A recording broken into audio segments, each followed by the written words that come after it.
का ए गोरी का हो? बड़ा सुनर लागत हो। सुनर लागत है ना, अखिया में हरियर मिर्चा डाल लेता। ई काहे के?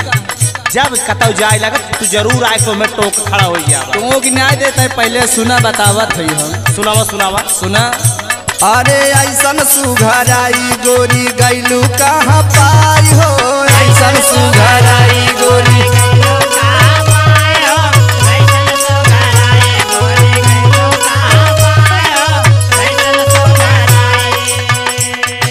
तोहरे आगे लाला चांद सूरज ला जाई हो, ऐसन सुघराई गोरी गैलू कहाँ पाई हो, ऐसन सुघराई गोरी।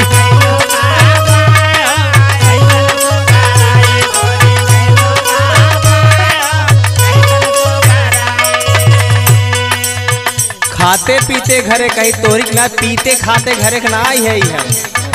अरे मतलब पिए तुम बाटू पिए तुम बाटू का मतलब का है? जवन जवन चीज लगाई थी ना, हाँ बताए दे बेहोश हो जावा। और का कहा था सुनाओ। अच्छा सुना। अरे बड़ी फूर सबसे विधना गढ़ाले शरीरिया,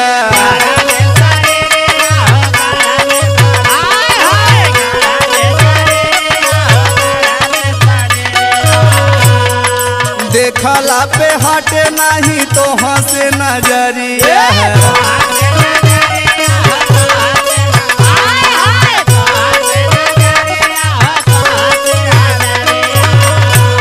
सुनत हो गोरी? सुनत है सुनावा।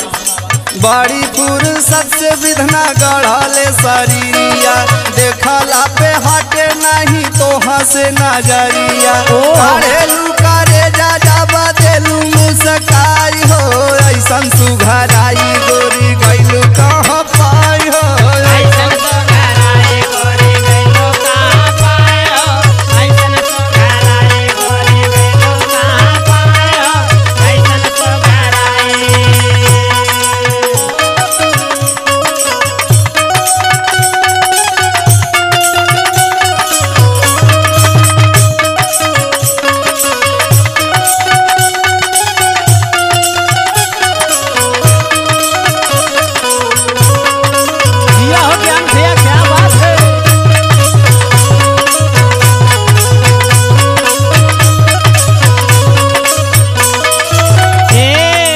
बहुत देखे लेकिन तोहरे जैसे देखा जाला ना देखे, एकदम जब देखा तब उतारू रहा था तू हमेशा। अरे का उतारू है पहले सुना।